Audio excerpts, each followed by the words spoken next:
Eu vou agora direto a São Paulo bater um papo com a minha amiga querida. Ela é jornalista, é apresentadora do canal Terra Viva, mãe da Júlia e volta a participar com a gente no Bom Dia Metrópole. Lília Munhoz, que prazer tê-la mais uma vez conosco, querida. Seja bem-vinda, bom dia. Olá, Vanderlei, bom dia a vocês também, a todos. Um prazer estar aqui com vocês. Obrigada pelo convite. Que bom, é sempre uma alegria ter você. Lília, hoje é dia do pecuarista. Você é uma jornalista que atua diretamente com o agro, trabalha no Terra Viva e tem muita informação do agro, tem muita informação desse segmento tão importante do agro, que é a pecuária. O pecuarista brasileiro tem motivo para comemorar esse dia, Lília? Olha só, Vanderlei, tem motivo sim, né? Uma, porque a atividade tem crescido muito no país, graças ao bom trabalho que os pecuaristas têm feito, né? E acho que a gente merece falar que com sustentabilidade tem muitas propriedades rurais que são um exemplo, belo exemplo de produção sustentável. E tenho comemorar também porque os preços da carne estão bons, né, para ele. A gente está conseguindo exportar muito agora nessa pandemia. O Brasil está sendo bastante demandado aí por vários países, principalmente a demanda da China, que cresceu muito. Então, o pecuarista está com um preço razoável, né, bom para ele, porque o custo de produção também subiu bastante, né, nessa pandemia aí, principalmente agora nesse período seco, que o pecuarista não consegue deixar muito o gado na pastagem, né, vai começar a ficar um gado um pouco com a pastagem um pouco mais seca, então precisa suplementar, precisa dar ali outros alimentos para nutrir, e o custo de produção sobe também, e tudo isso vem ajudar, né, o preço mais em alta vem ajudar também aí ele a compensar um pouco esses custos. Mas tem a comemorar, sim. É comemorar. Você falou da pecuária de corte e a gente teve aí algumas questões envolvendo algumas plantas frigoríficas com relação à Covid. Como é que está Exato. esse processo? Isso impactou ou não com relação à exportação para a China? Pois é, a gente tem, por enquanto, 6 frigoríficos suspensos para exportar, né? Mas a gente tem mais de 100 frigoríficos habilitados a exportar. Então, isso não chegou a mexer com o mercado, chegou a mexer com esses frigoríficos que foram suspensos, né? Um deles acabou por conta própria suspender. Então, já foi meio que uma prevenção também aí antes que pudesse ter mais casos de Covid dentro dos ambientes. Mas a gente espera que se resolva, né? Tem uma portaria do Ministério da Agricultura com várias indicações do que tem de ser feito, caso haja casos de coronavírus dentro dos frigoríficos, para que a gente consiga dissipar, né? Para que a gente consiga eliminar essa doença dentro dos ambientes. Mas, de fato, assim, acaba sendo um ambiente que propaga, né? Um ambiente ali muitas vezes refrigerado, os funcionários perto, né, um do outro. Então, tudo isso está sendo dito agora, o Ministério Público Federal, o Ministério do Trabalho, né, também tem trazido ali algumas normas para que os frigoríficos respeitem o que deve ser feito ou não e a gente consiga não ter mais nenhum tipo de problema como esse, né, de embargos, de suspensão por parte dos outros países. Muito bem, falamos da pecuária de corte, o momento é para comemorar, sim, e a pecuária de leite. Pois é, a pecuária de leite começou a reagir um pouquinho agora, viu, Vanderlei? A gente teve preços muito baixos aí durante a pandemia. Até a CNA, a Confederação da Agricultura e Pecuária do Brasil, entrou em contato com vários representantes, órgãos representantes, para que conseguissem melhorar o preço pago ao produtor, né? Porque o produtor é aquilo, ele entrega o leite para receber 30 dias depois. Então, tudo ali, o custo que ele teve, às vezes lá na frente o preço do leite cai. Então, na pandemia, durante a pandemia, o produtor teve bastante sofrimento em relação a isso também. Agora começou a melhorar. Eu até trouxe um dado aqui que os preços subiram quase 10% agora em junho. O preço do leite pago ao produtor teve uma alta de 9,8% em junho, fechou aí na média de R$ 1,51 o litro, R$ 1,51 o litro, na comparação com junho do ano passado, né? O valor recebido foi, na verdade, subiu agora esse mês de junho em relação a maio, em relação a junho do ano passado ainda tem queda, em torno aí de 1%. Então, o produtor de leite é aquilo, né? Ele acaba uma atividade de muito risco. Tem um custo super alto ali para alimentar os animais, para poder cuidar dos animais, e na hora de vender o leite, muitas vezes lá na frente acaba tendo preços mais baixos. E a gente, consumidor, na hora que vai comprar, nem sempre tem esse tipo de reflexo, porque aí já depende de muitas outras questões, né? Questão do laticínio, questão da logística mesmo, do transporte do produto. Então, é um mercado aí bem arriscado também para o pecuarista, mas também tem a comemorar, né? Afinal de contas, a gente está conseguindo, a gente é o terceiro maior produtor de leite do mundo, e, claro, tem muitos desafios, mas o produtor de leite também é um vencedor. Que bom. Então, e aí, ô Lilian, quando a gente fala da pecuária, a gente fala de meio ambiente, a gente sabe que tem toda um olhar do mundo, principalmente para o Brasil, e é incrível, né, que o Brasil hoje sustenta nações, o Brasil produz aí, faz a diferença na produção de alimentos, mas é sempre criticado, é sempre, né, muito observado. E pessoas que não entendem acabam falando besteira, falam que daquilo que não conhecem, daquilo que não sabem, replicam, mas a realidade não é bem essa. Nós temos hoje uma agricultura sustentável, o agro é sustentável, né, Lília? Quem conhece sabe que é isso, né? Pois é, e a gente está vivendo justamente isso agora, com essa questão de meio ambiente, né? De alguns países criticando o Brasil novamente por conta da questão do desmatamento da Amazônia. A gente estava com aquela expectativa de que a gente conseguiria fechar um acordo Mercosul e União Europeia, e agora o presidente da França falou que por conta do desmatamento já está querendo dar para trás, né, nessa questão do acordo.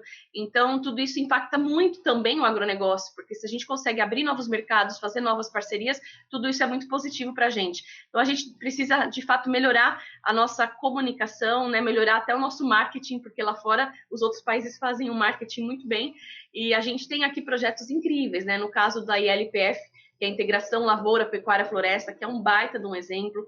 A Embrapa Gado de Corte também lançou e faz um trabalho belíssimo com a carne de baixa emissão de carbono, né? Na verdade, é um projeto que chama aqui, eu peguei, carne e carbono neutro. Então, é um projeto que ele chancela, né, que atesta que a produção rural, a produção de gado, tem as emissões compensadas pela presença de árvores. Então, várias propriedades elas podem ser certificadas com isso, né? Com, de fato, aquela produção que ela faz de gado é compensada pela quantidade de árvores que ela produz.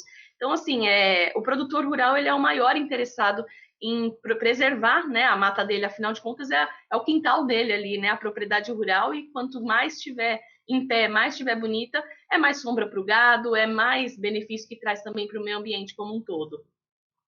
É interessante que você citou a Embrapa Gado de Corte. Nós entrevistamos recentemente aqui no programa Agroligadas uma pisadora, né?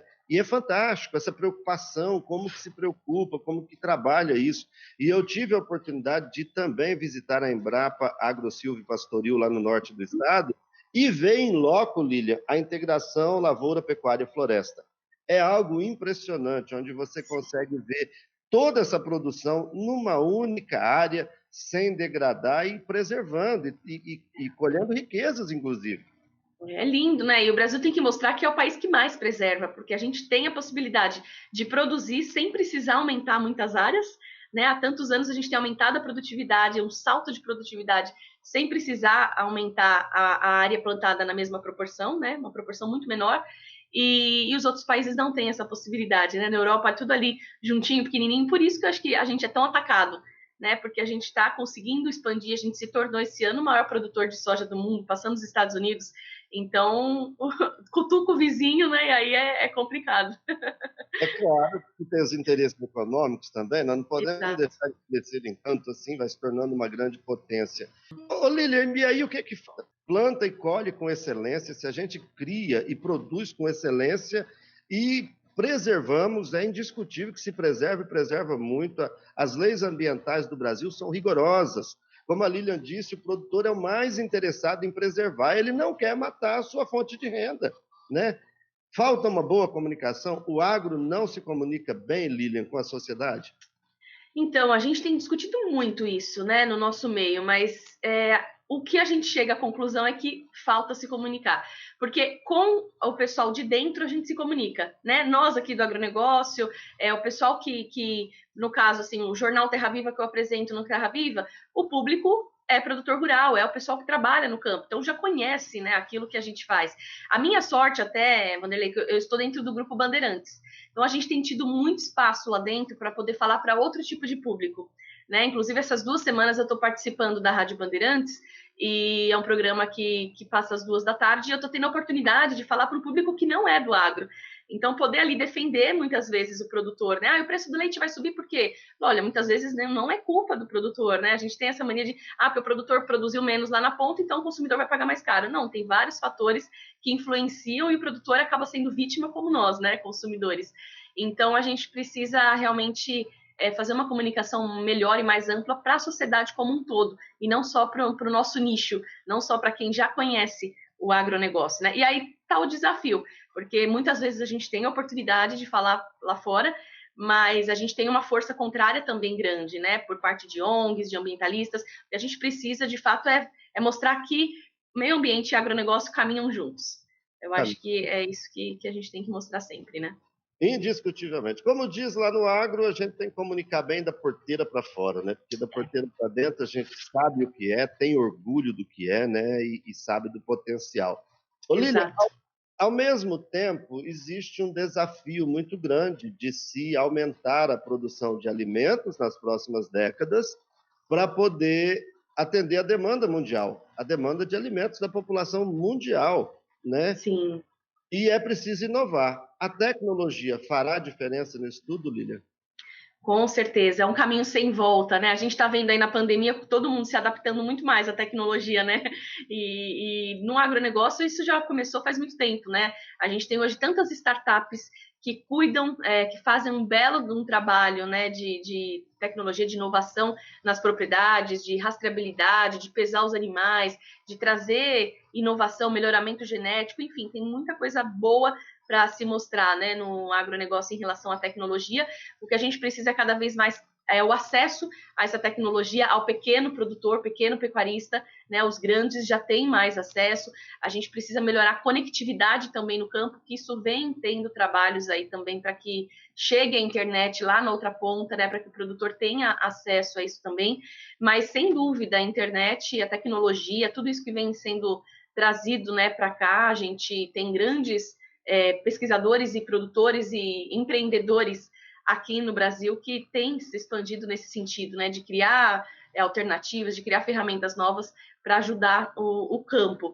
Então, sem dúvida, isso vai fazer toda a diferença. Já tem feito nos últimos anos, né? A gente já tem visto isso, esse aumento da produtividade. O Brasil colhendo 251 milhões de toneladas de grãos, né? Graças ao belo trabalho também que o produtor tem feito.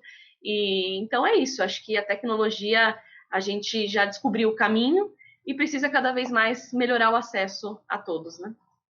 E enganam-se aqueles que acham que tecnologia só está presente nos defensivos agrícolas. As pessoas têm que entender que tecnologia é a maior ferramenta hoje utilizada pelo agro, inclusive para preservar.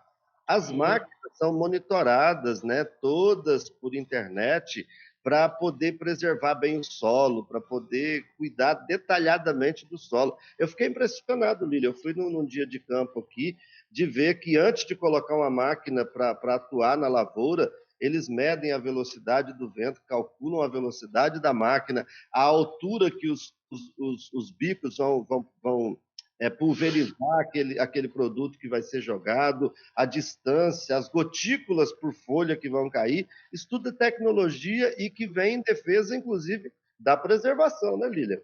É incrível, né? E via satélite ali, por meio de drones, seja como for, várias tecnologias, consegue detectar se tem uma doença numa determinada planta, num determinado talhão. Então, isso ele consegue, o produtor, já ir lá, já colocar um defensivo, já fazer a aplicação certa para que isso não se expanda na produção toda, né? Então, hoje a gente tem essas possibilidades aí muito à vista mesmo, né? Muito mais acessíveis do que a gente tinha há poucos anos atrás. E na própria semente, né? O tanto de tecnologia que tem numa semente de soja. Tem alguns pesquisadores que brincam, né? Tem mais tecnologia na semente de soja do que num iPhone. Ô, Lília, e é bacana ver esses projetos, esses hubs aí de jovens, né, cada dia mais interessados em aumentar a produtividade com preservação, com realmente trazendo riqueza sem degradar. É bacana ver esse movimento, né? Com certeza, tem muito jovem hoje voltando para o campo, né? A gente gosta sempre de destacar isso, que antigamente tinha muito êxodo rural, né? O jovem não via oportunidade dentro da fazenda ali com a família, saía para estudar e procurar fora. Hoje ele sai para estudar, mas com o interesse de voltar, né? E isso tem crescido muito. A participação das mulheres também, né? Você sempre dá espaço para as mulheres, tem entrevistado muitas delas, e tem muita mulher pecuarista, né? Até aproveito para dar parabéns a todas elas, porque tem feito um belo trabalho também de produção, de liderança, de empreendedorismo. Então, são movimentos novos que a gente vê hoje que agregam muito também ao agronegócio. Bom, a gente tem que destacar, né, Lília? Nós temos uma ministra mulher, a presidente da SEDA pela primeira vez é uma mulher, que é a Teca, que está lá, já participou com a gente aqui. Enfim, a mulher está ocupando o seu espaço. Você é uma jornalista, mora na maior metrópole desse país e vive do agro e trabalha, né, se especializou aí, e sem contar as inúmeras profissões, todas elas têm espaço no agronegócio, né, Lília? É verdade. E mulheres também que dirigem tratores, né, que manejam ali locais pesados também na produção, né? Não é mais aquela coisa só da mulher também, muitas vezes na administração, mulheres que põem a mão na lida mesmo e vão atrás e vão no campo e querem entender como tudo funciona, né? Então é um belo trabalho mesmo. Nossa, nós temos aqui a Melissa Freitas, que apresenta o programa Agroligadas, uma jovem de 30 anos, e eu me impressiono, às vezes, 5 horas da manhã, eu vejo ela postando a caminho da fazenda, dali a pouco ela está lá montada num cavalo, dali a pouco ela está botando sal no coxo lá, acompanhando o rebanho, sabe assim? É mão na massa mesmo, Lívia. Eu adoro acompanhar esses movimentos, assim, na verdade, esses perfis, né? Tem alguns perfis no Instagram que eu acompanho que fazem isso também. As agromeninas, não sei se você conhece, são 3 irmãs aqui no interior de São Paulo que eu adoro ver o jeito que elas cuidam, com um cuidado, assim, um carinho, né, com a produção. Elas produzem frango, né, o pintinho de corte, tem também ali as hortaliças e às vezes elas dirigem os tratores. E eu adoro ver, porque são lindas as imagens, elas fazem aquilo com tanto amor, tanto carinho, postam o nascer do sol, o pôr do sol, com música. Então, realmente, para a gente é muito gratificante, né? Ver o agronegócio sendo levado por pessoas jovens e que têm essa vontade imensa de fazer o melhor e de dar o melhor também pela atividade. Que bacana. Agromeninas, é isso? Agromeninas. Ah, Sigam, porque vale muito a pena. vou buscar lá e vou segui-las. Que bom. Isso. Lili, é uma alegria enorme ter você, em especial a gente que gosta de divulgar o agro, que tem aí uma forte inserção no agro. Eu sou muito feliz da nossa parceria, que ainda continua virtual. Espero que a gente, passado tudo isso, a gente tenha a oportunidade de se conhecer pessoalmente. Ter o boletim no nosso jornal é maravilhoso. Eu amo o conteúdo que você traz, a qualidade que você traz para a gente. E num dia tão especial como hoje, o Dia do Pecuarista, ter a honra de você participar aqui do programa Bom Dia Metrópole. Para mim é só motivo de alegria, viu, Lília? Obrigado mais uma vez. Eu que agradeço sempre o espaço, a amizade. Acho que eu tenho aprendido muito também com vocês e sempre o carinho que vocês dão espaço para mim, para a gente poder falar mais ainda, né, do agronegócio, com notícias aí tão importantes também para o nosso país e para quem está ouvindo, né? Porque tudo isso influencia também no negócio, na atividade dele, seja ele produtor, seja ele consumidor. Mas eu que agradeço todo esse espaço que vocês têm nos dado. Obrigado, se cuide, dê um beijo. Pode deixar. Para nós. Pode deixar. O dia que eu soube que a Lília divulgou que se chamaria Júlia, eu falei, então nós vamos ter, se ela resolver ser jornalista, nós vamos correr o risco de ter 2 Júlia Munhoz, né? Porque a minha segunda filha é jornalista e utiliza o nome Júlia Munhoz. Nós temos um nome em comum, de repente, né, Lília? É verdade. Daqui a uns 20 anos, né, vai ter uma outra Júlia Munhoz que, quem sabe, será jornalista também. Mas muito bom, fiquei feliz. Uma ótima escolha de nome da sua filha também, viu? Eu gosto muito do nome Júlia. Homenagem à minha mãe. Eu sou filho de Júlia. Que legal, né? Muito bom. É uma filha que chama Júlia, homenagem à minha mãe, e tem um filho que chama Joaquim, homenagem ao meu pai. E assim a vida segue, e isso tudo é que nos dá sentido, né, Lília? É verdade, muito bom. Obrigado, querida. Eu que agradeço. Bom trabalho, um beijo. Finzinho de semana aí, um ótimo dia para vocês, a todos que estão nos ouvindo também.